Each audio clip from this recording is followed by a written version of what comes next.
This video will look at the effect of mining in Calama, Chile through the lens of urbanization, landscape, and ecologies. Calama plays a central role in the Chilean economy. Exports account for over a third of the country's GDP. While mining activities in Calama generate substantial wealth for the nation, economic proceeds do not benefit the local context. According to the OECD, Calama's economic growth is well below the nation's average and is among the few urban areas experiencing negative growth.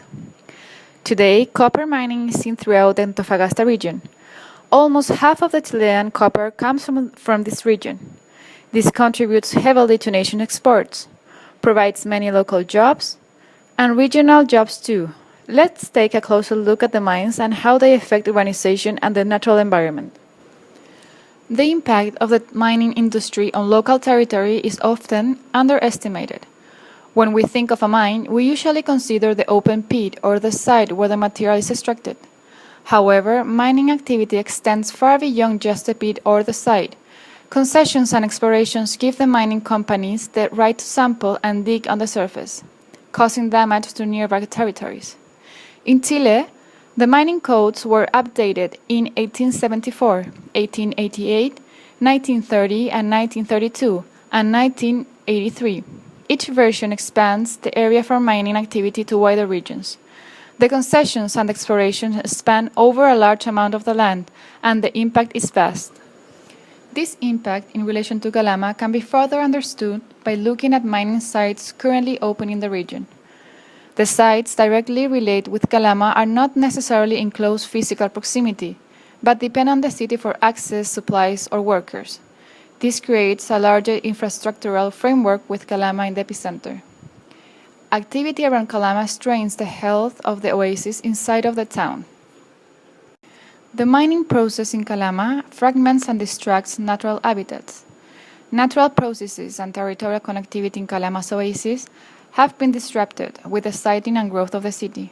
Factors such as contamination, agriculture, urban development, and the mine have contributed to the shrinking of the oasis.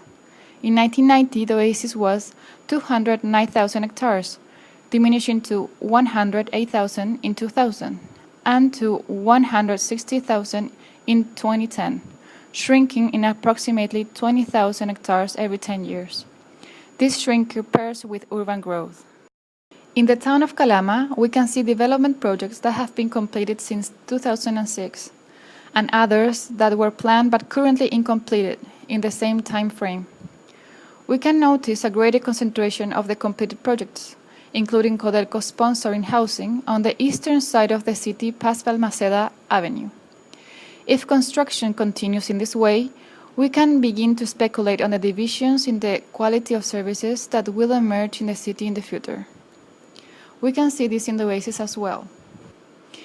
If we project the current processes taking place in Calama, we could say that by 2030 the oasis will shrink by approximately 50,000 hectares. The city is anticipated to expand in all directions, especially to the south, where the oasis is located. New areas of extractions will be located very close to the city limits, which could potentially displace many Calama residents.